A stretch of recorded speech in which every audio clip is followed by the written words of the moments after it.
Hey guys! Tonight we drift into a cold, northern morning where mist clings to your sleeves and salt stings your nose, and all around you, braided silhouettes shuffle out of longhouses. The air smells like wet fur and smoked fish, but somehow someone here still manages to have better hair than you, so. Welcome to a Viking village, not the version with helmet horns and endless yelling, but the quieter kind where grooming is an art, not a luxury. You trudge through morning frost past a bearded man twisting his mustache with ceremonial intent and a woman dipping a carved comb into pine resin.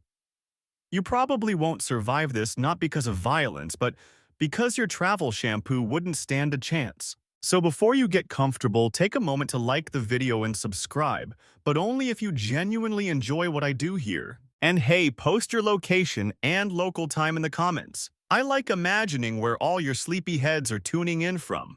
Now dim the lights, maybe turn on a fan for that soft background hum, and let's ease into tonight's journey together. You start your walk near the harbor where longboats rock in the tide, and boys practice wrestling next to a goat who's aggressively unimpressed.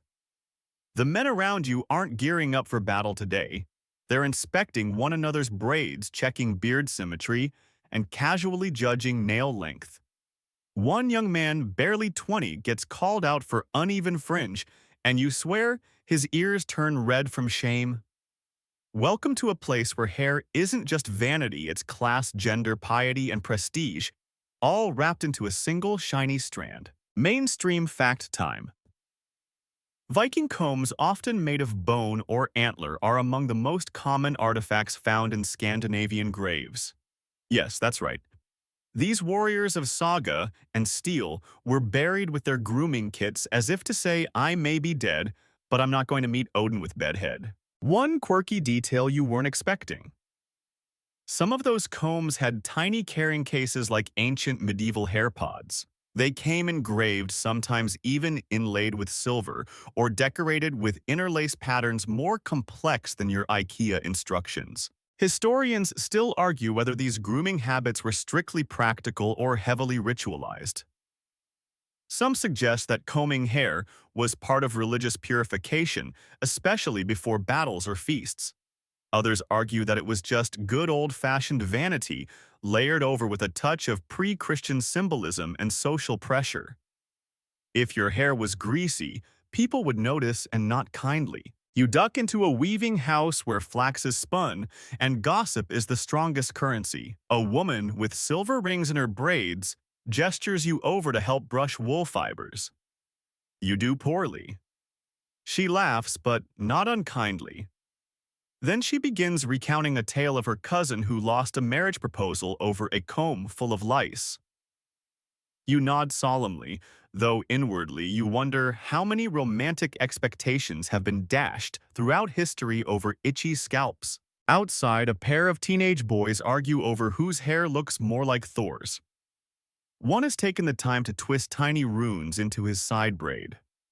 The other simply pouts and insists that hair product isn't masculine. An older man walks by, beard long as a boat rope, and mutters that the gods don't care what's on your head if there's nothing in it. Classic grumpy elder. There's something oddly soothing about watching people take such care in their appearance, using tools made of antler ash and intention. You run your fingers along a windowsill where someone's left out a comb beside a bit of beeswax. It's warm from the sun, soft to the touch, and smells faintly of pine and tallow. The moment feels like someone whispering a bedtime story while brushing your hair. You don't belong here, but you're welcomed anyway as long as you remember to part your hair straight. The village cat, brazen-striped and clearly in charge, winds around your ankles and vanishes into the doorway of a house where laughter floats like chimney smoke.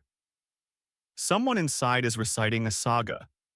You linger for a moment longer, then follow the cobbled path that leads deeper into this meticulous flax-haired world where combs aren't decoration, they're declarations. You follow the winding stone path past a workshop where the rhythmic tapping of antler on iron sings like a lullaby. Inside, a man with forearms like oaken beams is shaping the fine teeth of a comb, each groove etched with more care than most people apply to their taxes. He doesn't look up, but he does nod in that very Viking way that says, "I see you, stranger, and your hair needs work." There's no formal school for grooming in this village, but if there were, this guy would be headmaster. He's surrounded by shelves stacked with comb blanks, bone scraps, and cords of twisted wool. You spot a nearly finished piece 6 inches long, double-sided, with a handle shaped like a serpent's tail, and you know instantly this isn't just for detangling, this is a status symbol, plain and simple. Mainstream fact, Viking combs weren't just for use, they were made to be seen. Many were worn hanging from belts' necks, or even affixed to bags. Some had tiny holes drilled in so they could be strung like pendants. It's the ancient version of flex culture, except instead of gold chains, they had well-oiled beards and ivory combs with animal motifs. Your guide for this portion of the day is a teenage girl named Freda, who has an elaborate updo held in place by 2 bronze pins shaped like ravens. She explains with an eye roll only a Viking teen could pull off that her older brother spent 3 hours waxing his mustache for the spring festival and still looked like a startled goat. You laugh, though you're not sure if startled goats are good or bad in Viking fashion. Quirky tidbit. There's a growing theory fringe, but gaining traction that some Viking households designated a grooming stone. A slab of polished rock or slate set near the hearth used strictly for reflection while combing. Think of it as an early compact mirror, except heavy communal and occasionally stolen by cats. Historians still argue whether grooming habits were gender-neutral or largely divided by social roles. Some sagas depict women braiding their hair before prayers. Others show male warriors applying oil before battle. The line between vanity and ritual was braided, you could say. One text mentions a Viking leader brushing his beard before speaking at a thing the Norse assembly, suggesting that appearance was tied not only to courtship, but also to credibility. You pass by a smithy where a set of shears, yes, Viking shears, hangs above the door like a protective charm. They look terrifying, sharp as vengeance, but Freda tells you they're mostly used for trimming split ends and occasionally shearing sheep. Sometimes in that order, if someone's having a rough morning. A boy no older than 7 zips by, wearing what can only be described as a hairnet made from woven willow. He's humming a tune, possibly about cheese, and when you ask what's on his head, he chirps, "Keeps the flies out." Charming, practical, and mildly horrifying. You move on to a communal bathhouse more steamy than spooky, and step into warm fog that smells of mint and something vaguely soapy. A group of elders sits on wooden benches dipping combs into a basin of warm water infused with crushed juniper and ash. They groom each other in slow, deliberate motion, silent, but for the occasional grunt of satisfaction. This isn't vanity. It's a social ritual, a passing down of care, comb to comb. One of them waves you over. You politely decline the offer to have your scalp inspected, but you do sit beside them. The man beside you offers a tale half myth, half memory of how Odin once disguised himself as a hairdresser to spy on giants. You nod, unsure if it's true, but willing to believe anything in the presence of that much beard wisdom. Outside, the sun has started its lazy descent, casting long shadows across braided heads and fraying shawls. You notice that nearly everyone has some kind of hair decoration, bones, beads, bits of cloth, and each one tells a story. Marital status, homeland. Whether they've been to the thing this year, whether they can afford goose fat as conditioner. Yes, that's real. Goose fat. Some Vikings swore by it to tame flyaway hairs and protect against lice. Others used birch tar, which smells slightly like burned caramel, but apparently does wonders for scalp health. You round the last bend and find a ceremonial circle of standing stones, none taller than your shoulder, but each carved with faces. Not fierce ones. Calm, smooth faces with faint traces of what might be hairstyles. Freda says these were ancestral markers. The people buried here clean, respected, and coiffed. In this world, how you looked when you died mattered just as much as how you lived. You wake to the scent of firewood and what might be boiled turnip. The morning fog still clings low to the earth, curling around boots and braids alike, as villagers shuffle toward the central hall. And there, sitting outside on a carved bench, is Freda again, this time with her grandmother, who's threading dried lavender into a lock of her hair with the same concentration usually reserved for embroidery or poisoning enemies. She gestures for you to sit, pats the bench, and says in a voice like wind-blown wool, "You can tell who's seen battle by how often they oil their hair." You suspect that's not true, but when someone with that many smile lines says something, you just nod. Mainstream historical fact, cleanliness and grooming were deeply embedded in Viking culture. Archaeological digs across Scandinavia have turned up tweezers, razors, ear spoons, and yes, more combs than you'd find in a modern beauty aisle. These weren't tucked away in some nudge temple either. They were found in graves, settlements, and even latrines. Grooming was a daily affair. You weren't truly respectable if you looked like a tangled pine cone. Grandma offers you a slice of turnip bread and begins a lecture, well, more of a bedtime story about how the gods gifted humans with hair as a reflection of fate. The more knots, the more curses, she chuckles, running her fingers along Freda's braid like she's untangling a prophecy. You munch politely, trying not to think about your own shampoo routine, or lack thereof. Quirky tidbit. Some Viking hair dyes were made from fermented lichen and cow urine. That's right, blonde hair was prized, and many would lighten darker strands using a pungent mixture that could curl your nose hairs. Did it work? Sort of. Did it make you smell like a sour bog troll? Absolutely. But for some, vanity trumps dignity. Freda's brother.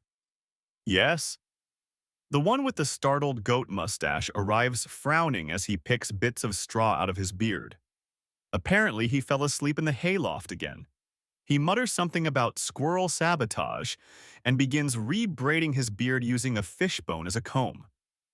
You try not to stare. Historians still argue whether Viking grooming habits were solely practical or if they were deeply tied to ritualistic and spiritual beliefs. Some runestones and grave goods suggest that certain haircuts denoted tribal allegiance, while others hint at ceremonial shaving during moments of grief or change. One even mentions a chieftain who shaved half his head after the death of his wife, a symbol of grief imbalance, or perhaps just an experimental phase. You accompany the siblings to the trading post, where combs are bartered like currency. One vendor displays combs made of walrus tusk, their handles carved into serpents biting their own tails. Another shows off a warrior's set of razors and ear spoons, promising that no warrior dies with dirty ears. You quietly reconsider your own hygiene. A woman named Solveig, her red hair bound in intricate loops, offers you a paste made from mashed seaweed and ash. Conditioner, she says. You smear a little on your hand.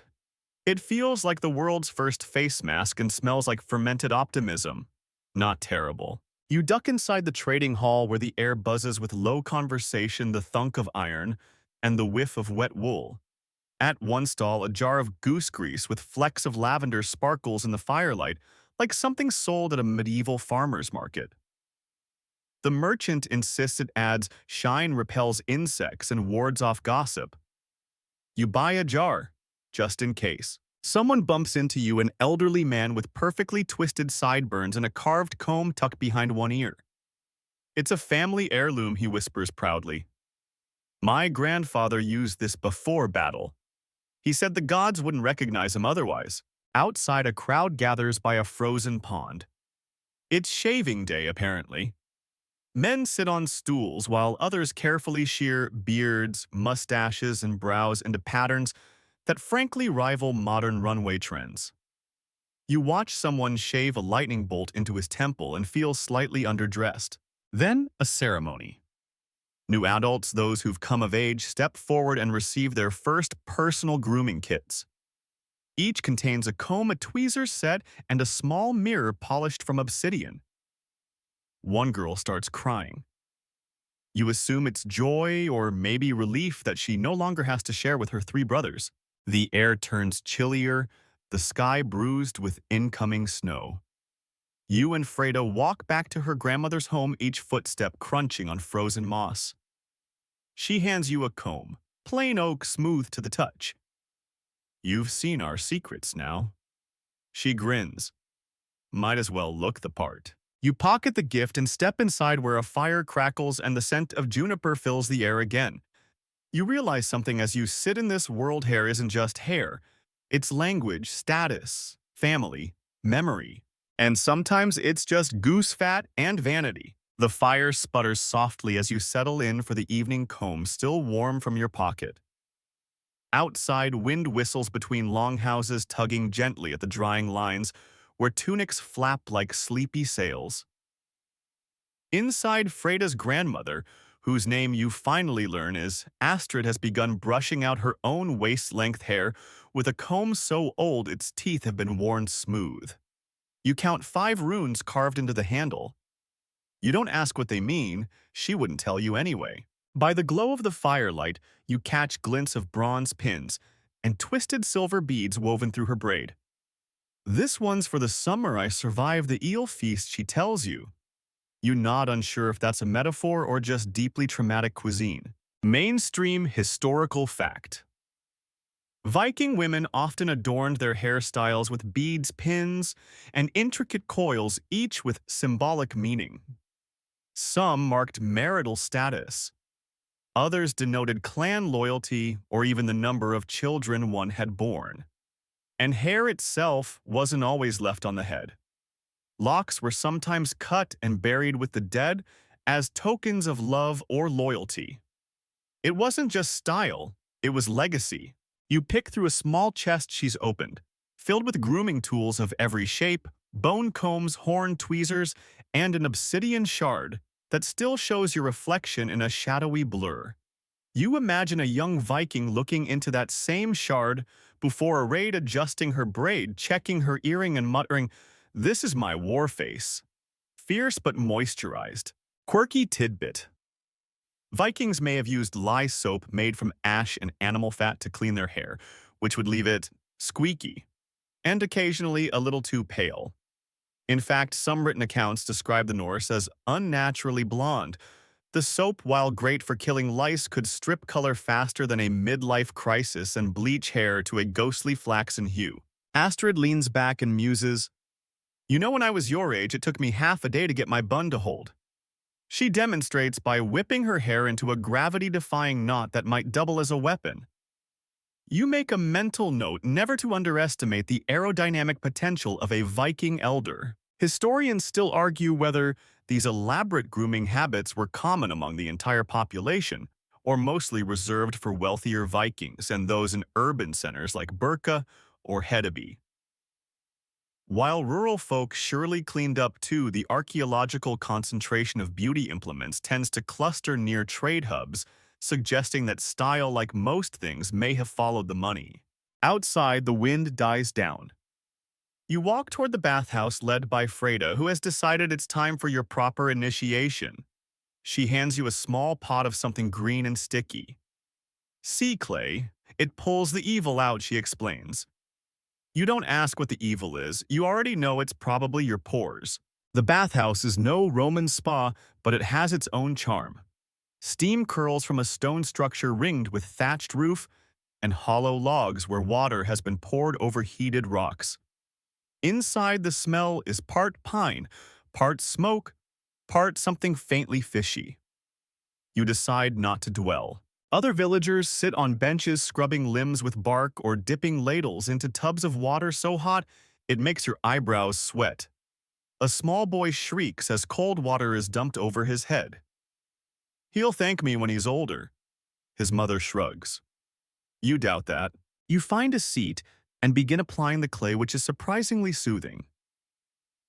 You're about 5 minutes into exfoliating when a middle-aged man next to you leans over and asks, "Do you oil your ears?" You blink, "Not regularly." He nods. "Good. That's how you keep your balance at sea." Is that true? Who knows? You write it down in your mental file of things you'll repeat with confidence later. Another man starts braiding his beard with tiny pieces of driftwood tied into each loop. drives away sea spirits, he says. They hate knots. It's unclear whether this is superstition, fashion, or both, but it does look sort of fabulous. Freda returns with a reed brush and starts helping you scrub your back, like this is some ancient Scandinavian spa retreat. Clean hair, clean mind, she says, quoting what must be Viking wellness philosophy. You want to add clean heart, but you're not quite poetic enough under this much steam. After the bath, you're handed a wool towel that's seen better centuries and ushered into a drying room filled with herbs hung from beams, lavender, sage, and something that smells aggressively like licorice. You dry off, drink a ladle of lukewarm barley tea, and consider how clean your scalp feels for the first time in what may be 1,000 years. Back at the house, Astrid approves of your freshly combed appearance. You look less cursed now, she announces. Freda winks. You might survive winter after all. You curl up near the hearth, listening to the crackle of flames and the rhythmic snip of Astrid trimming her ends by candlelight. Tomorrow, she says, you'll learn to make pine resin pomade. But for now, you're clean, cozy, and tired, in the way only someone who's been scrubbed with bark can be. You wake to the sound of gentle scraping wood against wool, a comb gliding through thick braids. The longhouse is dim, bathed in early light filtering through narrow slits in the timber walls. The air smells faintly of roasted barley and damp moss. Your hair is still slightly tacky from yesterday's sea clay mask, but your scalp feels cleaner than your conscience after politely ignoring that eel feast. Astrid hands you a small jar. Inside is a thick, golden salve that smells like pine sap and animal fat. Pomade, she says, tapping the lid. For hold, for shine, for asserting dominance. Mainstream historical fact. Archaeological digs in Viking settlements have uncovered not just combs and tweezers, but even small containers likely used for homemade hair products. These may have included animal fats, beeswax, pine resin, and sometimes crushed herbs to add scent or even insect-repelling properties. Think Viking pomade, nature's own styling gel with a hint of "please don't bite me, mosquito." You scoop a bit out and rub it between your fingers. It warms quickly, slick and sticky. Freda shows you how to apply it, a small amount smoothed along the hairline, then gently worked through the braid to tame frizz. Her braid looks like it was carved from obsidian. Yours still says seagull nest. Progress is slow. You glance at a nearby boy trying to impress a girl by doing a single push-up. He fails halfway. She nods anyway. Romance is alive. Today is market day in the village, which means everyone's grooming game is dialed up. You pass by men trimming their mustaches with knives, women adjusting elaborate head wraps over neatly braided buns. A dog gets a comb run through its tail just in case there are eligible bitches nearby. Quirky tidbit. Viking men were known to carry grooming kits, often worn on their belts like a tool set. These kits typically included a small knife, tweezers, ear spoon, and sometimes even a pick for cleaning between teeth. Yes, you heard right. Vikings invented the ancient version of a Swiss Army eyebrow kit. Fashion and hygiene were portable. At the market, one of the stalls sells nothing but decorative beard rings. You try one on for fun. Astrid raises an eyebrow. You're not ready, she mutters. You put it back. A few stalls down, an old woman demonstrates how to wrap your hair into a coronet braid using only 3 fish bones and a prayer. You are overwhelmed. Historians still argue whether these beauty standards were equally emphasized across all Viking territories. Some claim that Icelandic communities, more isolated and agrarian, had simpler styles, while trade-heavy ports like Hedeby encouraged more flamboyant grooming. Others argue that vanity knows no postal code. Where there were mirrors, there was posing. You're drawn to a nearby mirror. Well-polished bronze plate. Your face is clean. Your hair is mostly behaving. Your beard is still non-existent, but that's not really your fault. Freda appears beside you, adjusts a strand behind your ear, and says, "Don't move." She steps back and hums in thought. "Okay," she says. "Now you don't look cursed. You just look like you've made a few mistakes." High praise. You spend the afternoon learning the hierarchy of Viking hair accessories. Gold rings reserved for nobility, colored glass beads, trade wives or professional weavers, iron pins shaped like birds, an old sailor's charm. The more complicated the braid and ornate the tool, the more you signal that you have both leisure and lineage. In fact, some believe Viking legal codes may have even included expectations for grooming, especially in court settings where being presentable wasn't just polite, it was persuasive. Show up with tangled hair and unwashed clothes, and your testimony might carry less weight than your scent. You sit down on a log bench as Astrid retells the story of a man who lost his inheritance not because he was illegitimate, but because he showed up to court with pine needles in his beard and a rat living in his cloak. Don't be that man, she warns, handing you a fresh comb. The sky begins to fade into dusk, and people slowly retreat to their homes. Children are scrubbed behind the ears. Hair is unbraided, brushed, and rebraided before sleep. You catch a glimpse of yourself in a water bucket, finally looking less like a castaway and more like a moderately respected member of this very hairy society. As you turn to leave the market, a man stops you. He's wearing a wide grin and a beard braided so tightly it looks like ship rigging. He points to your braid and says, "First time." You nod. He nods back. "Not bad. Needs a bird." You have no idea what that means, but you accept the compliment. That night, Astrid oils her scalp with something that smells like rosemary and regret. She tells you that back in her prime, her braid was so thick she once used it to pull a child out of a well. You don't doubt her. You also don't ask follow-up questions. You lie down near the fire, hair wrapped loosely in a cloth to avoid tangles, listening to the sleepy rhythm of brush strokes and soft snoring. Outside, the wind carries the faint scent of pine and sea. Inside, your scalp tingles faintly from pomade overload, and your dreams begin with the quiet whisper of combs on wool. Morning arrives with a scratchy wool blanket and a rooster that seems personally offended by your existence. You stretch beneath the low beams of the longhouse, your head still faintly scented with pine fat and whatever mystery herbs were in Astrid's hair oil. Outside, the village hums with quiet purpose.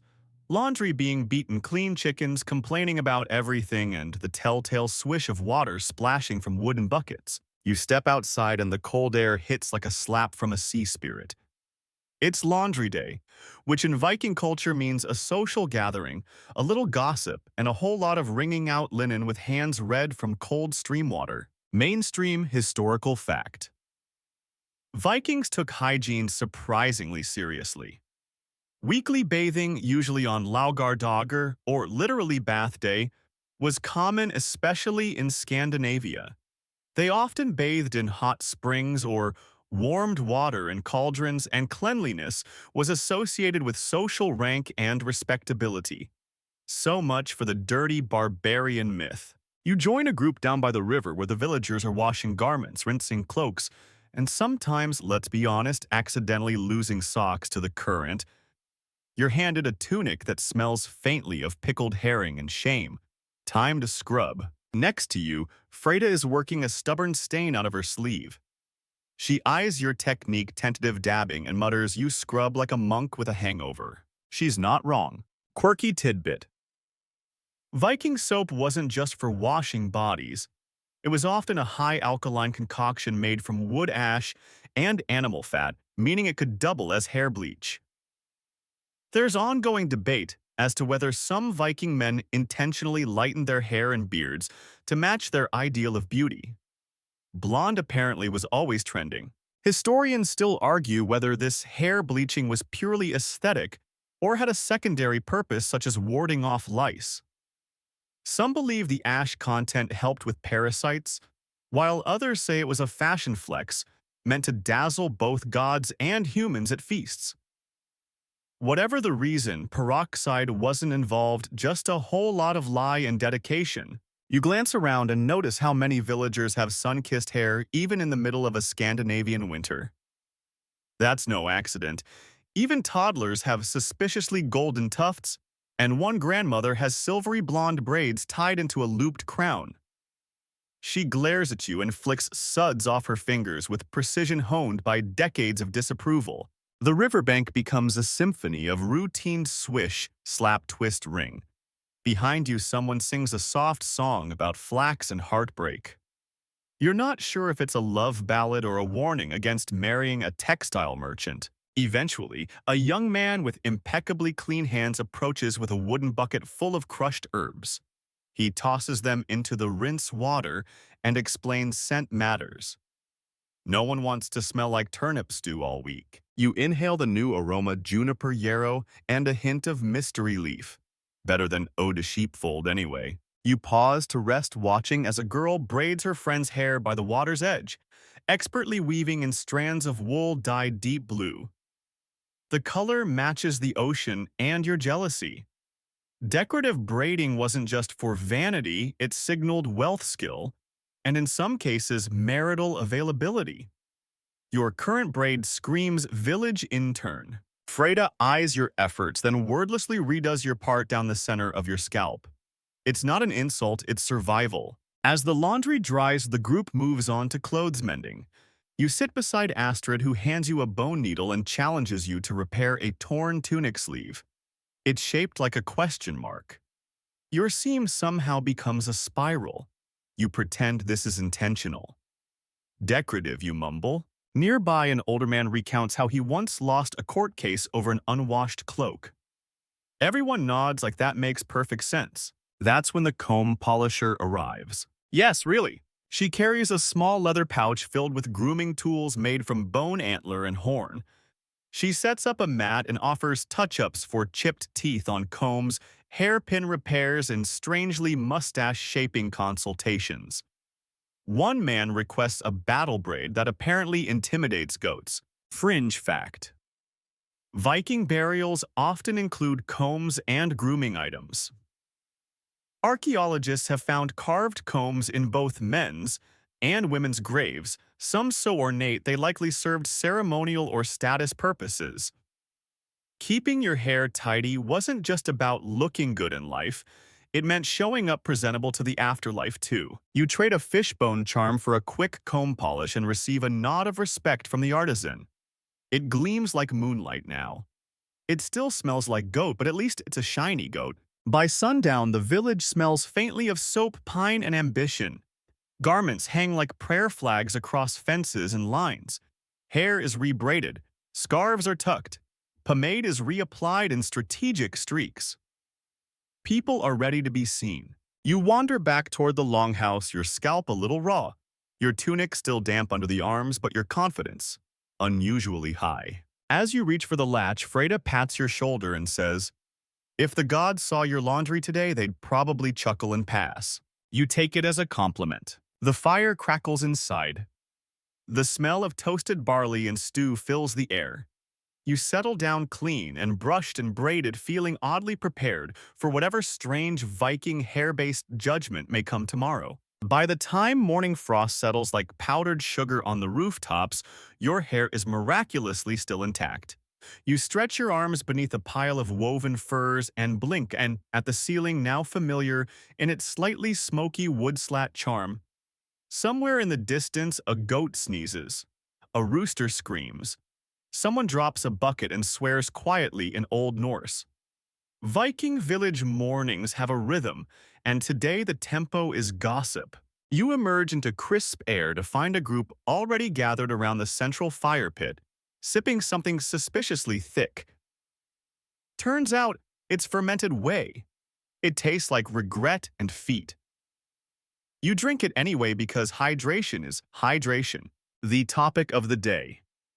Grooming accidents. Apparently, Bjorn singed half his beard trying to trim it with a candle the night before.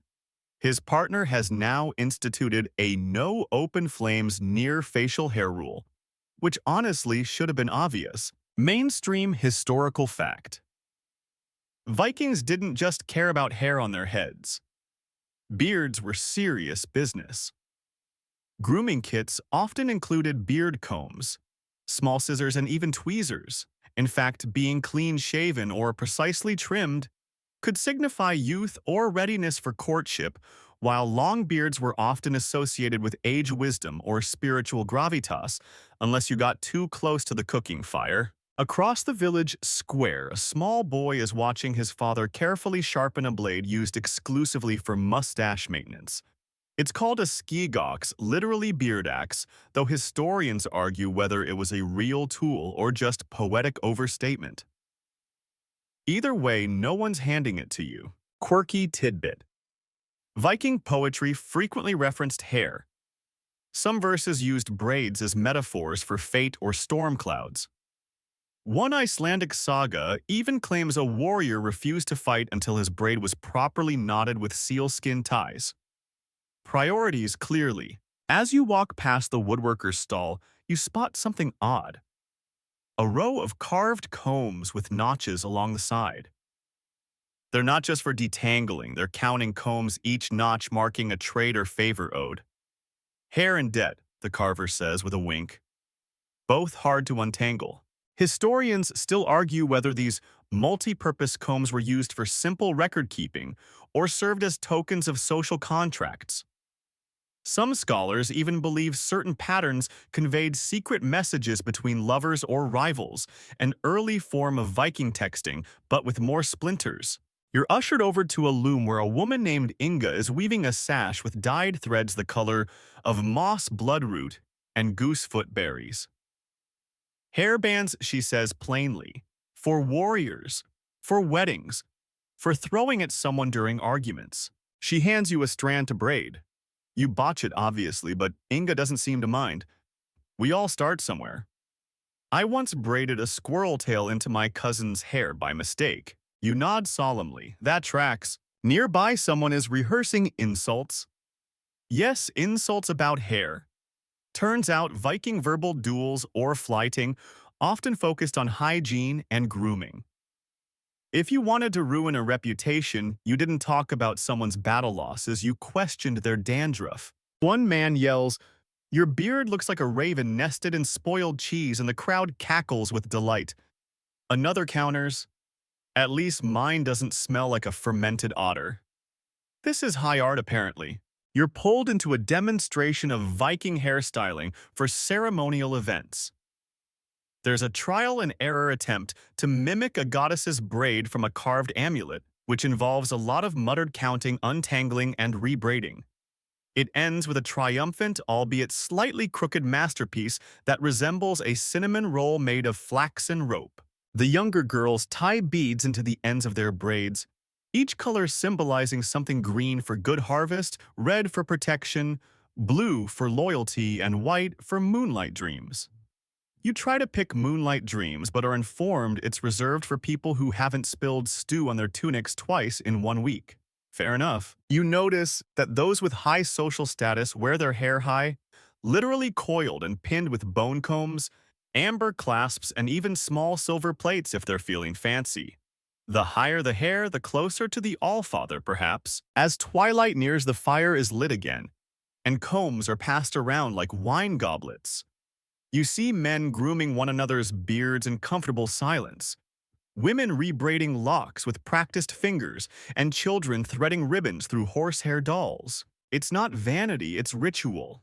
And in this moment, you realize Viking haircare isn't just about looking good for a raid or impressing a god with neatly trimmed bangs. It's about order in a world of chaos, about expressing who you are without saying a word, about not letting your beard catch fire again. You brush your fingers through your own braid and feel something small, hard, and pointy. A pine cone. Somehow a pine cone. Astrid shrugs. Better than a squirrel tail. You can't argue with that. You wake the next morning to find your hair stiff as a boat rope and your scalp smelling faintly of juniper, which oddly enough is considered fashionable here. As you stretch and blink at the snowy light filtering through the thatch slats, you're greeted by the sound of gentle scraping. Someone is sharpening bone needles, and from the intensity of their focus you'd think they were preparing for war, but no, it's just hairstyling prep. The village is hosting a small seasonal gathering today, something between a feast, a fashion show, and an excuse to publicly evaluate whose braid game is strongest. You're told the occasion is loosely religious, possibly connected to Freyja, goddess of love and beauty. Historians still argue whether these winter grooming festivals were actual rites of veneration, or just well-disguised excuses to show off new combs and flirt with your neighbor. You wander outside to find a flurry of grooming activity. One elder woman is heating pine resin over coals to make a sticky pomade used to stiffen mustaches into intimidating points. Another is grinding ash and lichen into a silvery hair powder, believed to attract the favor of gods, or at the very least keep fleas politely disoriented. Mainstream fact Vikings took personal cleanliness seriously, often bathing weekly in contrast to many of their European contemporaries. Archaeological finds include a variety of grooming tools, ear picks, tweezers, and elaborate combs made from antler or bone. Some even carry these items in pouches tied to their belts, like medieval toiletry kits on the go. Fringe tidbit. There's a theory that Viking warriors braided their beards not just for style, but for practical combat reasons to keep them from getting yanked mid-battle. Others suggest braiding patterns communicated military rank or family allegiance. No word on what a triple braid with goose feather beads meant, but it probably wasn't casual acquaintance. Your friend Leaf sidles up beside you with a small wooden box. Inside, a set of charms meant to be sewn into your hair for good luck. There's a bronze fish prosperity, a carved bear tooth strength, and a tiny glass bead shaped like a swan love.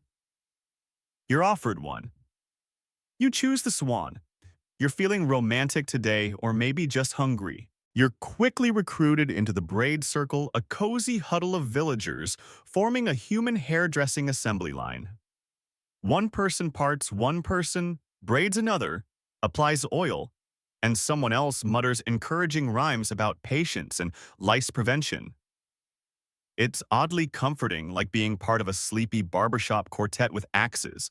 The men start comparing beard oils. Next, some use rendered bear fat mixed with pine tar. Others prefer fermented herring drippings infused with juniper.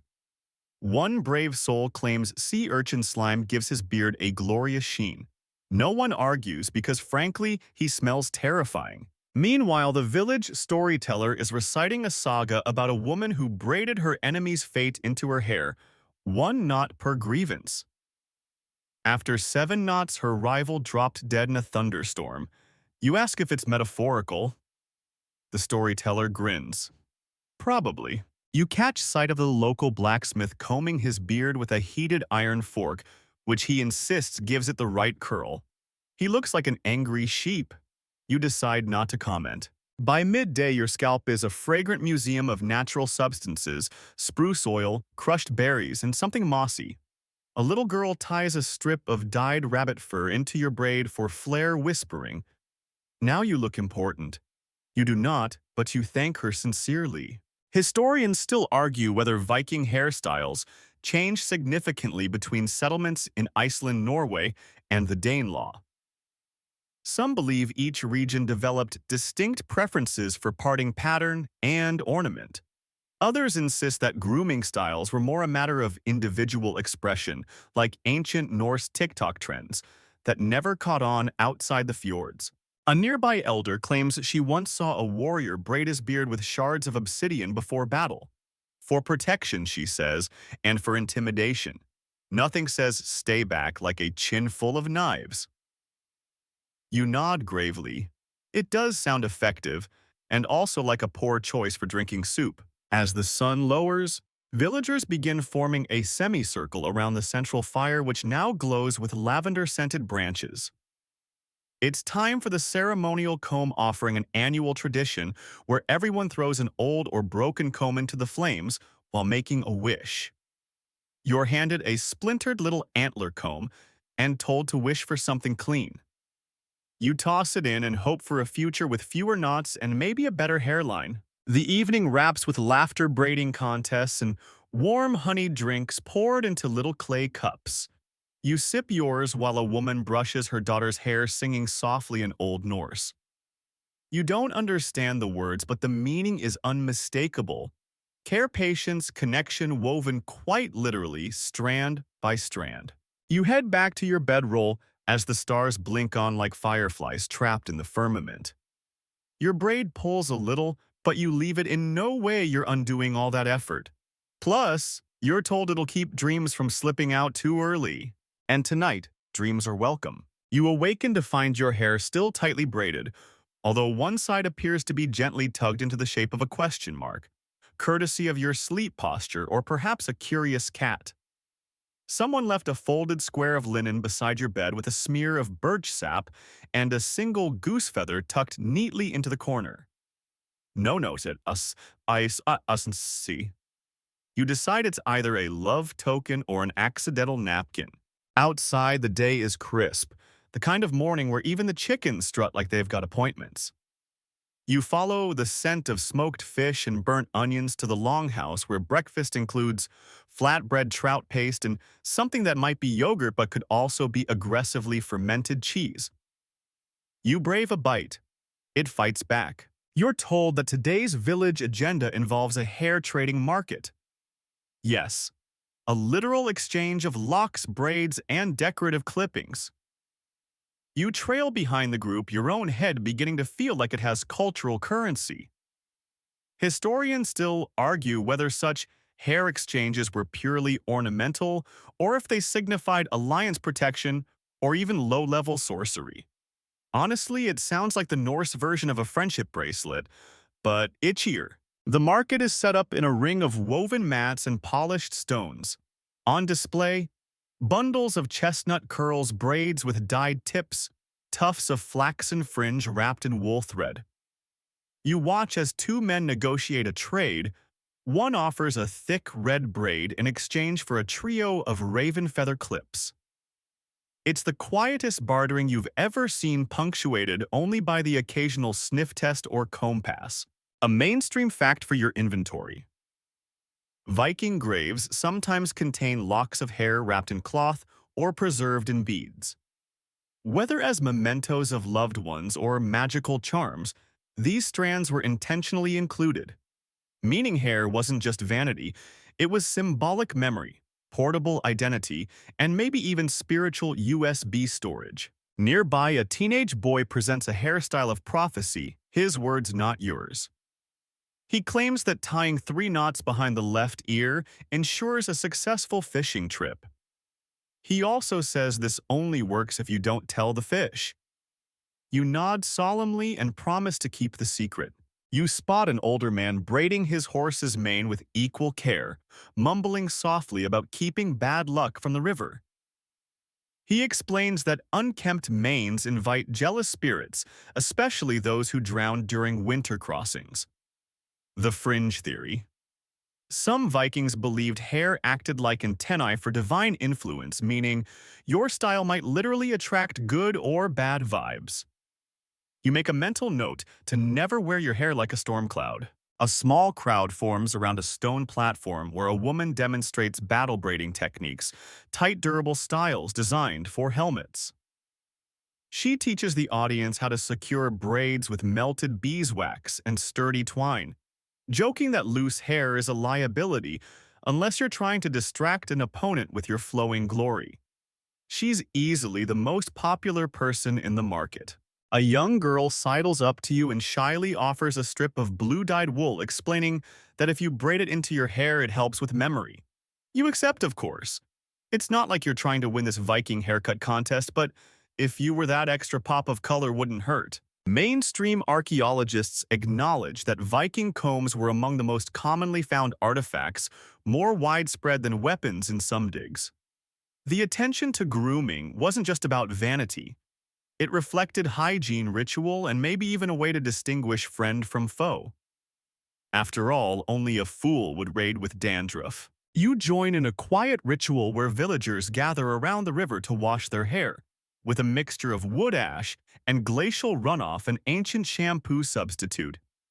It smells like campfire and ambition. You lean into the current, letting the cold water sting your scalp awake. Someone whispers an old saying, "Clean hair, clear mind, no axe surprise." The sun shifts, And then traders begin to pack up, folding their mats and tying bundles of hair with reverent precision. You watch as one woman wraps her hair prize in a rabbit skin pouch, then tucks it into a leather satchel already full of carved runes and dried herbs. You can't help but think even hair dead and snipped still carries stories. One last glance across the field reveals a man laughing as a child twists wildflowers into his beard. Another carefully secures a braided lock behind his ear with a silver pin shaped like a whale. You suddenly understand this isn't vanity. It's memory work. It's armor. It's art. As you walk back to your lodging, wind lifting the new braid behind your ear, you hear someone say, "Nice fringe work." You don't turn around. You just smile. You're part of the fabric now. You wake up to someone combing your hair. Gently, rhythmically, which would be sweet if you weren't entirely alone in your shared lodging. You sit bolt upright only to find a carved comb resting beside you, warm from use. A parting gift from the universe. Or maybe the local ghost has strong opinions about tangles. Stepping outside, you notice a line forming at the public bathing trough, a long sun-warmed basin lined with smooth stones and fed by a creek that politely minds its own business. Today is hair inspection day. Unofficially, of course. But everyone seems freshly oiled, neatly braided, and suspiciously smug about their follicles.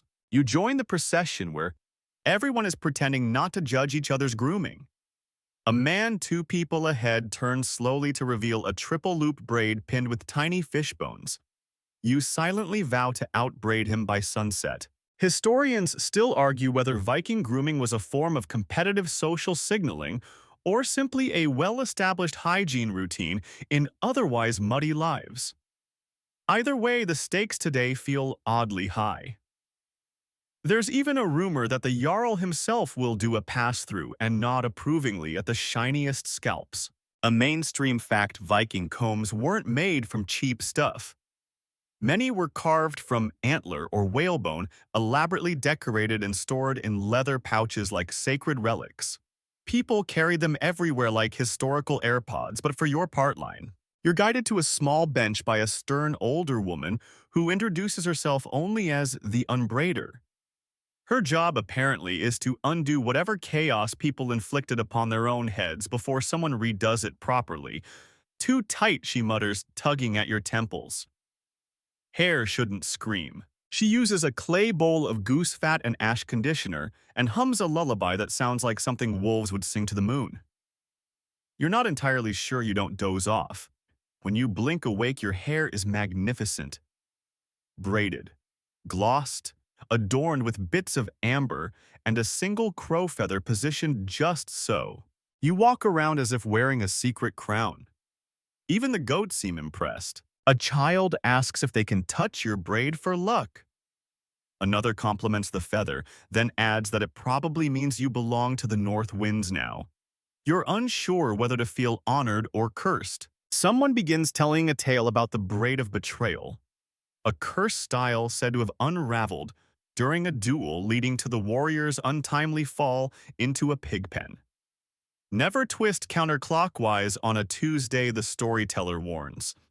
Fringe theory? Totally. But now that you're paranoid about your hair's rotational alignment, mid-afternoon brings the arrival of traveling traders. Among the usual beads and fish hooks, one man sells imported oils from the east, flasks of cedar myrrh, and an odd substance he calls sun juice. No one knows what it does, but his beard shines like polished oak. You buy a vial. You pass a small shrine dedicated to Freya, Norse goddess of love and beauty, where women hang hair clippings tied with twine, each one a prayer for a good harvest, strong marriage, or healthy child. The air smells of lavender and charred applewood. You tie one of your old strands to a branch, just in case. One woman explains that hair absorbs experience, that every knot you comb out releases something forgotten. Historians still debate whether Viking women really perform these rites daily or if that's just romantic hindsight.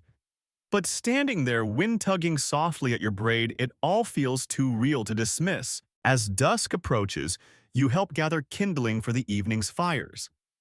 Someone tosses in a bundle of old hair trimmings, and the smell strange, sweet, smoky curls into the sky like the memory of every conversation ever whispered in a braid. The Jarl finally arrives. Not with trumpets or fanfare, but in a quiet circle of elders who make a slow lap around the gathering. He pauses at your spot, his eyes scanning your crow feather. He nods. It's not much, but it's everything. People begin lighting oil lamps and setting out bowls of mead. Laughter rises like steam from the ground. You catch your reflection in a water pail and hardly recognize yourself, not just for the hair, but the poise. You look like someone who belongs in stories. You find a seat near the fire and begin unraveling your braid, letting the crow feather rest on your lap. No one says a word, but someone passes you a piece of honeycomb on birch bark. In that moment, you realize hair doesn't just grow from the scalp. It grows from memory, from ritual, from community. The Vikings didn't treat it lightly because it wasn't just theirs, it was part of their living legacy. You run a finger through the unbraided strands and watch as the wind gently lifts one into the firelight. It doesn't catch flame. It just dances. You wake to the sound of someone sharpening bone scissors.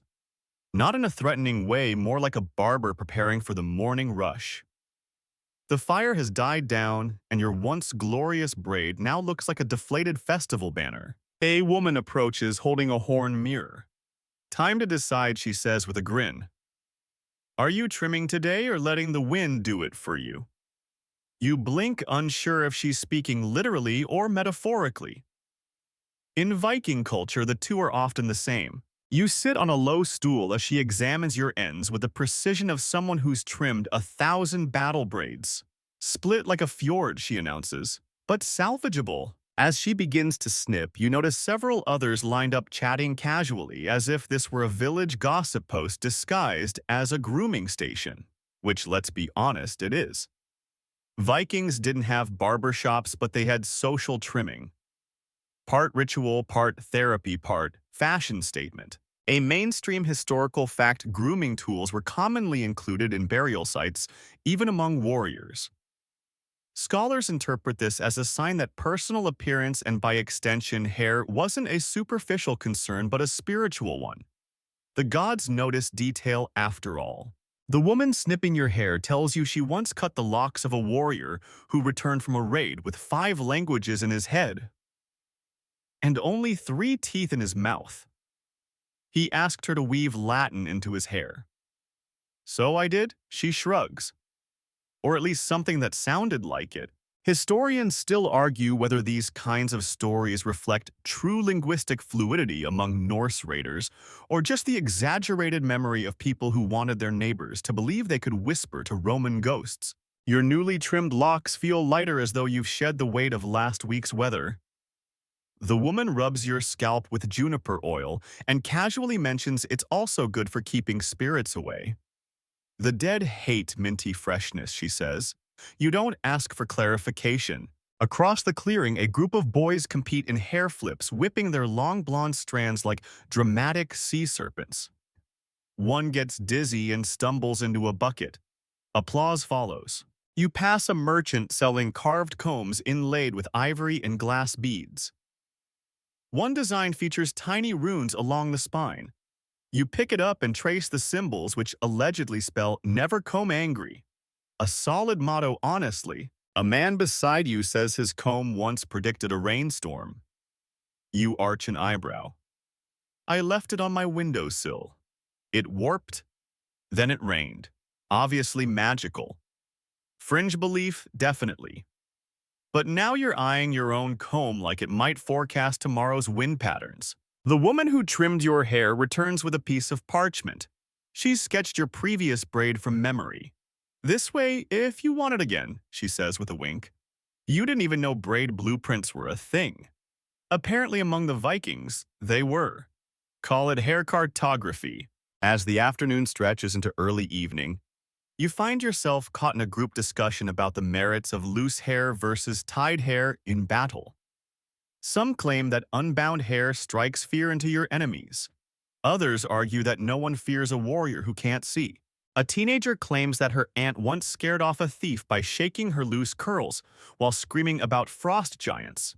A likely exaggeration, but honestly, if hair drama could be weaponized, Vikings would have patented it. Someone mentions a ritual where hair was offered to the sea before a voyage, a strand tied to a shell and dropped from a cliff. It carries your fear away, a boy says. Or it sinks. Either way, the sea answers. Historians still debate whether these hair-offering customs were widespread or isolated acts of poetic superstition. But the stories endure partly because they're soothing, partly because they let the sea do something other than drown people. That evening, you help prepare a mixture of ash and animal fat for tomorrow's scalp salve. The smell is oddly pleasant, like smoked walnuts and pine. Someone says their grandmother claimed hair remembers kindness, so you rub the mixture in with patient fingers, whispering a small compliment to each strand. The stars come out in quiet procession as villagers gather for one last fire circle. Someone begins reciting riddles about combs, braids, and bald men who challenge the wind and loss. You sit cross-legged on a fur pelt, your trimmed and oiled hair catching the starlight in little glints. It doesn't feel like vanity, it feels like ritual, a kind of slow magic. Just before sleep, someone hands you a sprig of rosemary. Tuck it behind your ear, they say, so your dreams stay brushed. You do. You wake to find a pine cone in your boot. No one claims responsibility, but the glint in everyone's eyes tells you this is some kind of Viking hazing ritual. At least it wasn't a squirrel, someone shrugs. Small victories. Your hair smells faintly of rosemary and juniper from the night before, and you feel more connected to your scalp than ever before in your life. Today, however, the village seems focused on something different: hair dyes. A woman strolls past with locks streaked in shades of copper and dark ash. You blink. Is that natural, you ask? She snorts. Is bread natural? We still bake it. Turns out Viking-era hair dye was as much chemistry experiment as fashion statement. A mainstream historical fact: some Norse folk lighten their hair using high alkaline substances like wood ash mixed with lye, effectively creating a form of bleach. Scholars believe this might have served both hygienic and aesthetic purposes, especially among warriors. A man near the fire has a beard the color of midnight. He proudly claims he dyes it using crushed berries and bog moss. You ask whether that's safe. Safer than love, he mutters. Another woman offers to show you how her grandmother used to set dye using fermented goat milk and sunlight. Stinks like doom, she admits, but lasts through 5 battles and 2 divorces. You assist with the preparation, crushing bark into powder, boiling it with vinegar and a whisper of honey. The mixture bubbles ominously. That means it's working, someone says unconvincingly. Historians still argue whether colored hair had ritual significance, marked social roles, or was just the ancient version of because it looked cool. What's clear is that appearance and identity were entangled, pun fully intended. You watch as people apply streaks of dye to each other's hair, careful not to get any in their eyes. This is clearly not their first rodeo. A few argue over the symbolism of different shades. Was raven black more prestigious than birch blonde? One man insists moss green curls represent fertility. His wife rolls her eyes so hard they nearly relocate. You're offered a streak of ochre. You hesitate. But then someone says it'll make your dreams bolder, and that sounds like a good excuse. You let them daub the color in. It smells like clay and optimism. The dyeing process is oddly quiet, contemplative even. People hum whisper braid rinse. It's like a ritual bath, but for vanity. Or maybe it's about control, coloring what the world sees when so little else can be changed. Nearby children are practicing hero hair flips, tossing their braids over their shoulders and striking poses. One flips too hard and topples over. Applause erupts. These kids have flair. Someone passes around a drinking horn filled with what they call confidence broth, an herby ale that supposedly helps you commit to bold hairstyles. You take a sip, It tastes like time regret and something fizzy. Confidence, perhaps. An old woman tells you that long ago warriors sometimes braided bright threads or small bones into their hair as omens. My uncle tied a snail shell to his top knot, she says. Claimed it warned him of betrayal. You ask if it worked. She shrugs. He never trusted anyone again, so maybe. Historians still debate whether these embellishments were talismans or just weird flexes. Either way, snail shell sales must have surged during particularly paranoid winters. As the afternoon drifts on, you help rinse out someone's dye at the river. The water turns shades of red and brown like it's bleeding autumn. You cup some in your hand and watch the colors swirl, wondering if the gods notice who changes and who doesn't. A young man asks if you've heard the myth of the braid that turned into a snake. A woman got so vain, he begins, that she wore a braid longer than her own shadow. One day it slithered off and hissed at her. The rest is incoherent, possibly improvised, but compelling. Back at camp, a goat tries to chew your new ochre streak. You fend it off with a twig. Fashion has enemies, someone says, and hands you a comb. Later that evening, people gather around a smoky fire to tell tales of ancient, hair-related feuds. Who braided whose hair wrong before battle, whose style accidentally copied a chieftain's daughter. One story involves a duel over a borrowed comb. No one died. The storyteller assures you, but two people stop talking for 10 years. You sit beside a mirror made of polished bronze. Your hair glows faintly in the firelight, dyed and dried, telling a new story. You look less like yourself and more like someone mythic. It's an odd comfort. A boy asks what your new color means. You tell him it's a sign of patience. He nods as if you've said something wise. You nod too, as if you meant it. You wake up to a chorus of soft combing sounds, wood scraping through tangled strands like wind through dry grass. This morning's ritual is different. It's not about dye or decoration. Today is braid day, and it has a certain hush to it, as if everyone's pretending not to care while deeply caring. You sit cross-legged, watching as families gather in clusters, hands busy, mouths mostly silent. A woman with weathered fingers offers to braid your hair. She doesn't ask, just lifts a lock and begins. You have the hair of a hesitant raven, she murmurs. You decide to take that as a compliment. Braids here are more than aesthetics. They're codes, woven stories of status relationships, geography, and apparently the number of goats you own. A mainstream historical fact in Viking societies, hair braiding wasn't merely decorative. Intricate plaits signified rank, marital status, and sometimes readiness for battle. Warriors had signature styles, so did widows and poets. Somewhere behind you, someone shouts, "Not the fishtail braid. I'm not dead yet." Apparently, styles change depending on what stage of life you're in. You now wonder if your hesitant raven look is more funeral or festival. A man nearby is getting his beard braided in 3 tiers, each tied with a small tooth wolf sheep and unsettlingly human. He notices you staring. Lost it in a riddle match, he says. Worth it. Braiding takes time, and the patience required is almost meditative. Your scalp tingles with each twist and pull. There's no rush. No one hurries beauty here. A quirky tidbit, some braids in Norse culture incorporated amulets or small pouches of herbs. One girl slips a lavender sprig into your side plate. To smell better in battle, she grins, or in long hugs. Historians still argue whether these braided charms were practical or spiritual, or if the line between those even existed back then. Did people plait rosemary to ward off evil, or just because it made your head smell less like fish stew? A blind elder braids a young boy's hair entirely by feel. The boy sits reverently still, eyes wide as if being threaded into legend.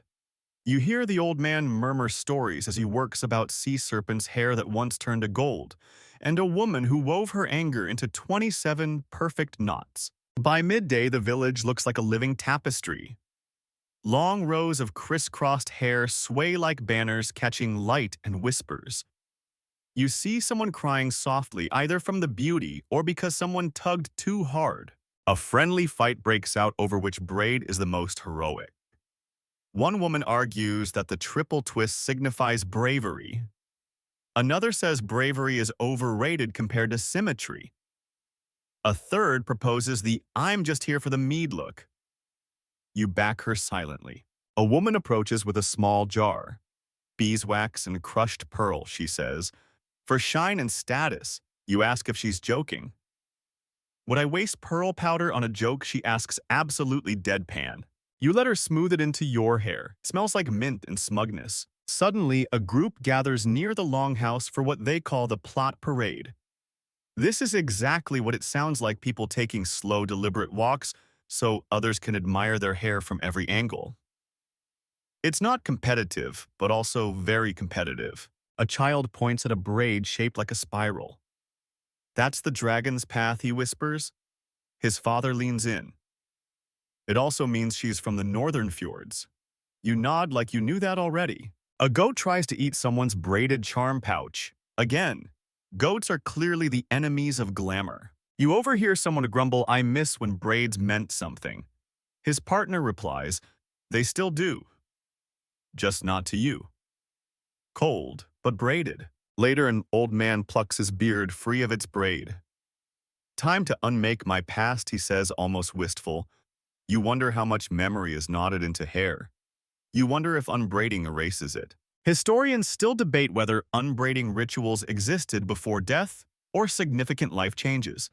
There's little direct evidence, but the poetic logic of it lingers. As sunset pools into the village, people slowly begin to unweave their hair. Some undo it strand by strand. Others let a friend gently unbraid them. You feel someone's hands in your hair, soft, slow, respectful, as if they're unpacking a secret. You sit still as your braid unwinds.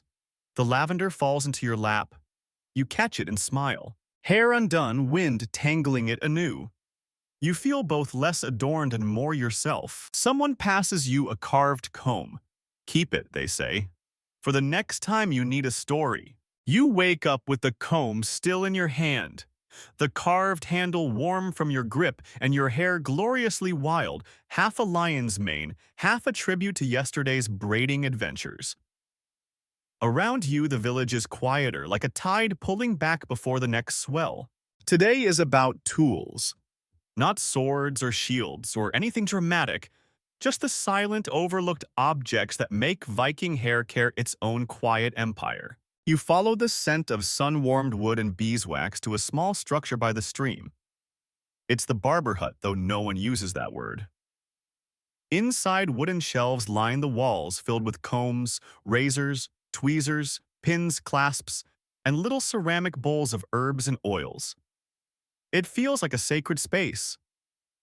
You're pretty sure some of these items are older than your credit score. A mainstream historical fact. Viking grooming kits often included combs made of antler bone or wood and were considered personal treasures. Some were buried with their owners, which historians take as a clear sign that hygiene mattered perhaps even more than weaponry. You're handed a comb of polished deer antler delicately engraved with wave patterns. This one's for courage, the man says, or vanity. Same thing, really. He chuckles, then gestures to a basin. Try not to scream when the cold water hits. It hits. You scream. A little, but only internally. A quirky tidbit: archaeologists once found a Viking-era ear-pick carved with a tiny snake winding around its handle. Apparently, snake motifs were common on personal items, either as good luck charms or because nothing says clean ear canals like reptilian vibes. There's a group of elders discussing the ethics of beard oil.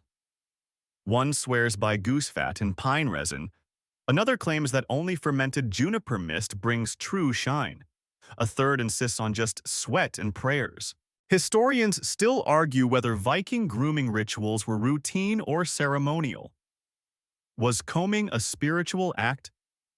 Did certain styles coincide with solstices, oaths, or feasts? Or did folks just like looking good before pillaging? You examine a small, intricate razor blade no bigger than your thumb. The edge is obsidian sharp, tucked into a folded leather pouch. For beard sculpting, someone says, or really dramatic breakups. You nod solemnly. Someone hands you a jar of thick pine-smelling paste. Try this.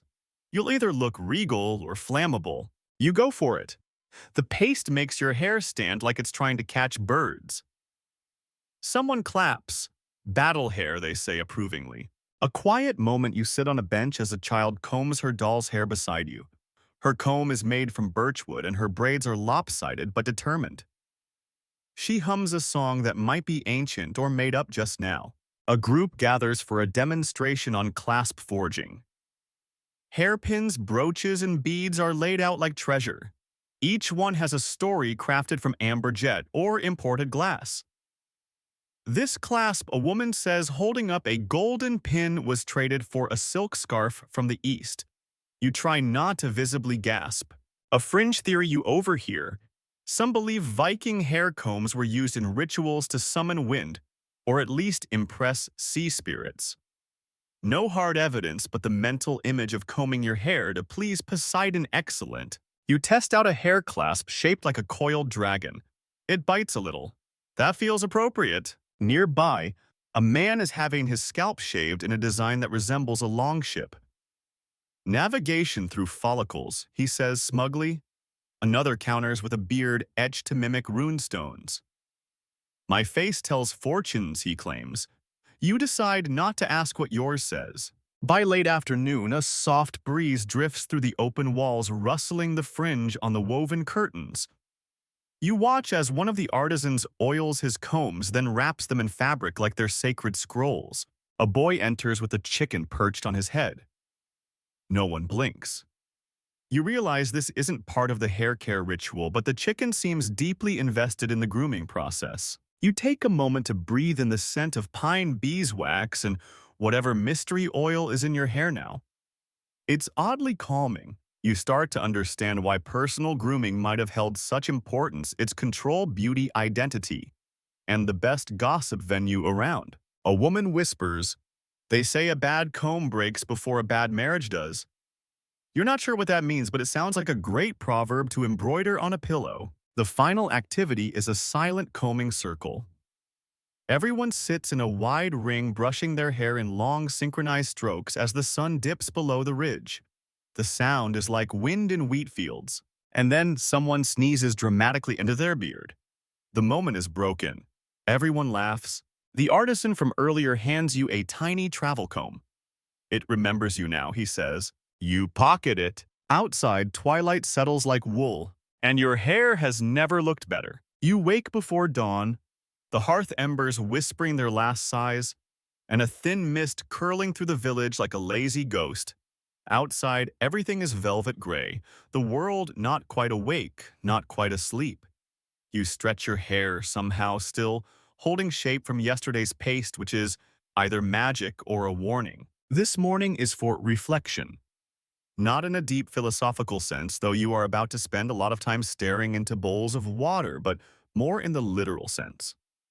Today you're visiting the Vikings' version of a mirror. There's no glass here, obviously. Instead, you're handed a polished metal disc, slightly concave with a braided leather strap. Smells like salt and oil. You tilt it, watching your hazy reflection warp like a puddle with self-esteem issues. A mainstream fact: Vikings used highly polished metal, often bronze or silver, for reflective surfaces. These mirrors were status items and often decorated with motifs of serpents, suns, or knotwork, depending on the owner's flair and income level. You sit on a stool as a woman dips a cloth in barley water and gently wipes your forehead. Prevents wrinkle demons, she deadpans. You're too relaxed to argue. Someone passes you a small bowl filled with fermented honey and goose grease. Hair mask, they explain, or breakfast if you're desperate. A fringe tidbit floats in from a passing conversation. Some claim elite warriors oiled their beards with bear fat before battle to appear larger and shinier like a Norse peacock. Historians still argue whether this was functional intimidation or just a very committed fashion statement. You test another beard balm. This one smells like burnt apples and regret. It makes your cheeks feel suspiciously warm. You're told it's for romantic raids. Nearby, two older men argue over whether long or short hair is more honorable. One insists braids show discipline. The other claims shaved heads reduce lice-related dishonor. You sip mead and pretend to be neutral. You wander into a quieter space, a kind of grooming shrine. Wooden figurines of gods stand near bowls of rosewater snail shells and animal bones. You recognize Freya, goddess of beauty, and Loki, god of, well, everything inconvenient. You pick up a single raven feather from the altar and instinctively tuck it into your braid. No one stops you. Someone nods. Later, you help a child detangle her hair with a carved horn comb. She rewards you by tying a fishbone charm to your belt. It's lucky, she says solemnly, unless you step on it. Outside, a traveling merchant arrives with scented oils from the east. He pours a few drops of something citrusy onto your palm. It smells like sunlight and ambition. This, he whispers, is for making your enemies jealous and your friends suspicious. You decide to keep it. The villagers gather one last time near the ceremonial hearth. A storyteller old, stooped with hair like braided snow, begins a tale about a Viking who fell in love with his own reflection. It ends with a broken mirror, a ship lost at sea, and a comb that always returns to its owner. Someone mutters, "Haircare fables are weird." You agree, but also excellent. As dusk bleeds back into the sky, someone hands you a final gift, a simple bone comb wrapped in wool. It's not for today, they say, it's for when you forget who you are. You slip it into your pack next to the goose grease balm and dragon clasp. You walk to the edge of the village, your hair catching the last of the golden light.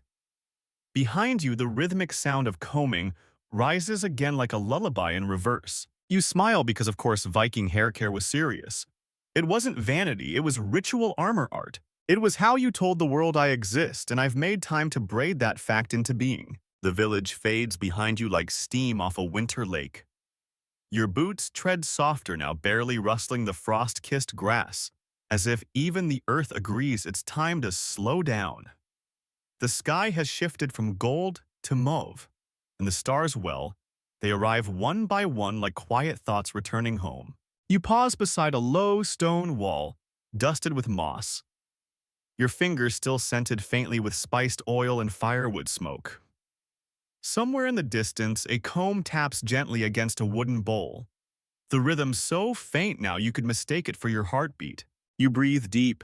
The air tastes like pine honey and something older, maybe memory. Your muscles loosen.